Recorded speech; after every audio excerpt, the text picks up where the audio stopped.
saya Coach Hendra Hilman, jumpa lagi bersama saya di channel YouTube saya. Bagi Anda yang pertama kali baru nonton atau bertemu channel ini, Anda bisa nonton video-video saya dan Anda juga bisa belajar dari banyak video-video saya mengenai tips-tips bisnis ya. Dan tujuannya apa? Supaya bisa membantu Anda para pengusaha agar bisa Anda semakin maju, semakin sukses dan semakin growing ya. Nah, saat ini mungkin Anda merasa gini, Coach, kok saya bisnisnya kok sekarang jadi susah, sekarang sepi, customernya makin lama makin sedikit, lalu mereka banyak pindah ke kompetitor atau mungkin ya kondisi sekarang susah lah, semuanya customernya sedikit sekali yang datang ke toko saya. Bahkan saya sudah promo di sana, promo di sini, tetap aja belum ada penjualan yang cukup baik ya. Saya merasa kayaknya susah sekali. Saya punya toko ya, saya cuma tiap hari nunggu yang customer yang datang. Memang ada sih, cuma penjualannya drop ya. Memang kondisi seperti ini dan sebagainya. Ditambah dengan kondisi situasi new normal seperti sekarang. Jadi saya sulit dalam kondisi ini. Saya perlu omsetnya meningkat, saya perlu bisnis saya membaik, saya perlu juga semuanya pemasukannya meningkat lagi seperti dulu dan sebagainya. Cash flow saya juga harusnya meningkat gitu ya. Nah, tenang saja, intinya adalah Anda harus berpikir bagaimana cara bisnis Anda mendatangkan customer lebih banyak ya. Jadi Anda harus berpikir bagaimana bisnis Anda mendatangkan customer lebih banyak. Kalau bisnis Anda bisa menghasilkan customer lebih banyak, Anda tidak perlu khawatir tentang bisnis Anda ya. Jadi saya gambarkan begini. Ini bisnis Anda. Ya, ini bisnis Anda. Kalau Anda lihat, pertama Anda harus ada yang namanya aliran customer. Aliran customer, betul ya? Nah, aliran customer menghasilkan revenue. Menghasilkan revenue. Ya, menghasilkan omset lah revenue. Revenue ini dipotong dengan biaya. Dipotong biaya, ya, itu menghasilkan profit. Gitu ya.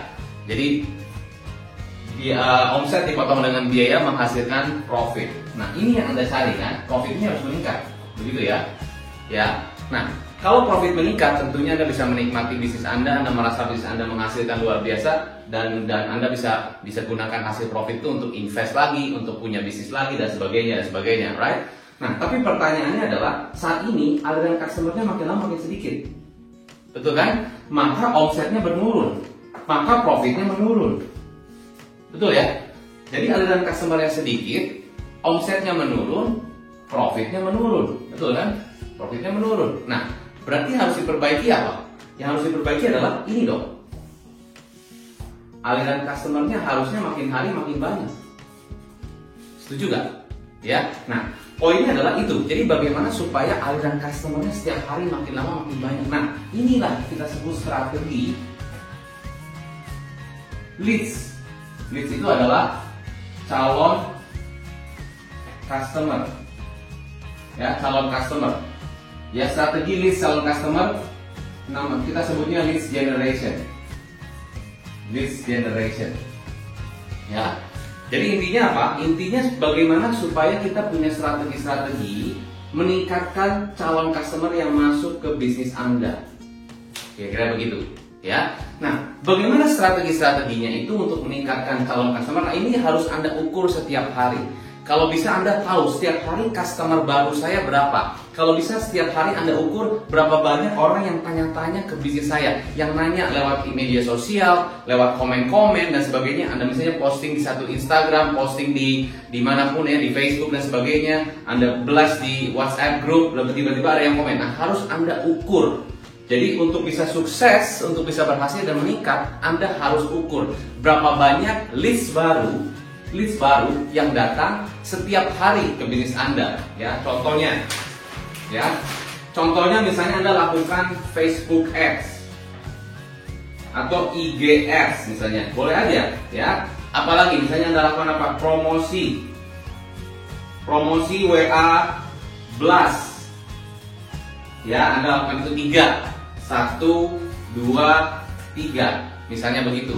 Anda lakukan Facebook, IG segala macam. Nah, ini berapa banyak yang menghasilkan prospek atau leads setiap hari? Yang dimaksud dengan leads adalah yang nanya-nanya.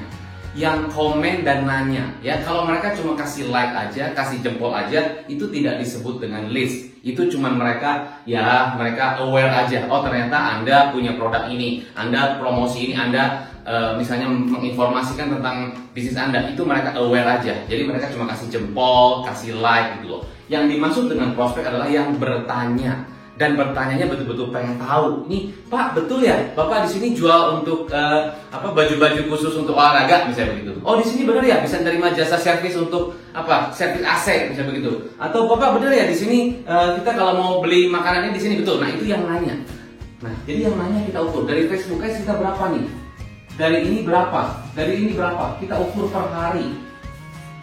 Per hari kita ukur, ya. Nah, kalau ini ada targetnya, di sini ada targetnya. Misalnya target Anda dari Facebook Ads ada 10 per hari, dari IGS ada 10 per hari, dari Blast misalnya ada 5 per hari. Nah, ini totalnya harusnya Anda dapat 25 leads baru setiap hari. Nah, bayangkan kalau Anda misalnya Anda toko retail. Ya, Anda toko retail, Anda pasang di IG, pasang di segala macam, tiba-tiba Anda dapat orang-orang yang nanya, 25 orang nanya. Nah, apakah itu bagus atau jelek? Tergantung bisnis Anda. Tapi poinnya Anda ukur. Oh, saya hari itu dari marketing yang saya lakukan, ternyata saya mendapatkan leads baru 25. Ya. Nah, kalau ternyata angkanya mungkin di bawah target, berarti besok harus Anda improve. Ya, gimana supaya saya bisa naikin lagi nih? Mungkin iklan saya kurang kena, mungkin kata-katanya nggak pas dan sebagainya. Itu kita bisa improve, ya. Nah, kita bisa ukur dari beberapa strategi yang kita gunakan. Saran saya buat Anda adalah Anda bisa lakukan sebanyak mungkin strategi untuk mendatangkan leads baru. Jadi bisa jadi nggak cuma 3, ya. Salah satu klien saya melakukan lebih dari 7 strategi marketing yang dilakukan. Facebook Ads ada, IGS ada, Promo Blast ada, radio ada, yang dia di promosi di banner juga ada, ya. Terus dia strategi lain itu berarti kerjasama dengan bisnis lain yang target marketnya sama, ya. Contohnya adalah dia dokter kerjasama dengan sekolah, ya. Dia kerjasama juga dengan perusahaan tour and travel, di mana target marketnya sama, ternyata keluarga juga di situ, ya. Di mana orang-orang yang pergi travel ternyata juga orang-orang tersebut keluarga dan perlu ke dokter. Nah, jadi kerjasama demikian. Jadi bisa ditulis ini kerjasama. Nah, ini. Jadi kerjasama itu adalah apa? Ini saya mau kasih highlight sedikit di sini kerjasama, ya. Jadi yang dimaksud dengan kerjasama, banyak orang yang nawarin gini, Coach kita kerjasama, Pak kalau kita kerjasama gimana? Kerjasama itu adalah begini, yang dimaksud dengan kerjasama, ingat yang kita kejar adalah prospek, ya. Jadi prospeknya itu sama nggak dengan bisnis Anda? Ya, prospeknya sama nggak dengan bisnis Anda? Misalnya Anda jual produk-produk yang high class, menengah ke atas. Anda misalnya jualan piring-piring cantik, atau mungkin ya Gucci atau apalah, pokoknya teko atau apapun yang cantik-cantik gitu kan. Nah, itu untuk hadiah atau Anda jualan itu wrappingnya segala macam, merchandise begitu untuk targetnya menengah ke atas, ya kan? Berarti orang-orang yang menengah ke atas. Nah, kalau Anda mau kerjasama, ya kerjasama dengan bisnis lain yang juga target marketnya menengah ke atas. Jadi jangan kerjasama dengan bisnis yang target marketnya menengah ke bawah, itu percuma aja. Akhirnya apa? Akhirnya ya buang-buang waktu, buang-buang strategi, dan buang-buang budget gitu kan. Buat apa? Jadi kerjasama itu adalah dengan target market yang sama dengan Anda, tetapi bisnisnya tidak berkompetisi dengan Anda. Contohnya apa? Misalnya ya salon bekerja sama dengan fitness center, tapi target marketnya sama. Salonnya salon misalnya menengah ke atas, ya, dengan fitness center yang menengah ke atas. Gimana kerjasamanya? Ya, si orang salon ini datang ke fitness center, Pak. Ini Bapak kalau ada member baru, Bapak bisa Bisa ini ada promo dari kita, bisa gunting di sini, harganya bisa diskon 20%. Oh gitu ya. Nah, buat si fitness center untungnya apa kalau dia kerjasama dengan salon? Nah, begini, saya pun sama. Kalau saya bisa pasang banner di salon ini bahwa yang gunting rambut di sini bisa dapat diskon 20% jadi member di sana. Nah, itu kan namanya kerjasama, ya. Jadi poinnya adalah kita kerjasama dengan bisnis-bisnis yang tidak berkompetisi, tetapi target marketnya sama. Itu paling penting. Nah, di situ coba Anda lihat. Ya, saya dulu pernah melakukan kerjasama dengan tour and travel, kerjasama dengan property agent. Ternyata saya mendapatkan banyak leads yang masuk ke bisnis saya. Ya, kenapa? Karena kerjasama dengan bisnis yang tepat dan target marketnya sama. Oke?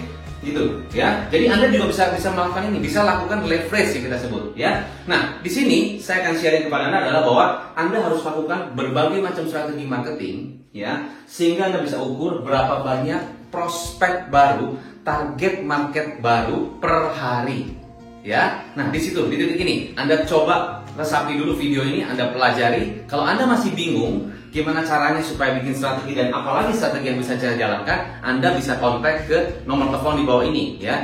Kontak ke tim saya dan kita bisa memberikan consultation via online ya. Jadi business consultation online. Oke? So, semoga bisa bermanfaat apa yang bisa saya berikan buat Anda pada hari ini dan sukses untuk Anda selalu. Take care, stay positive, stay healthy. Salam pengusaha.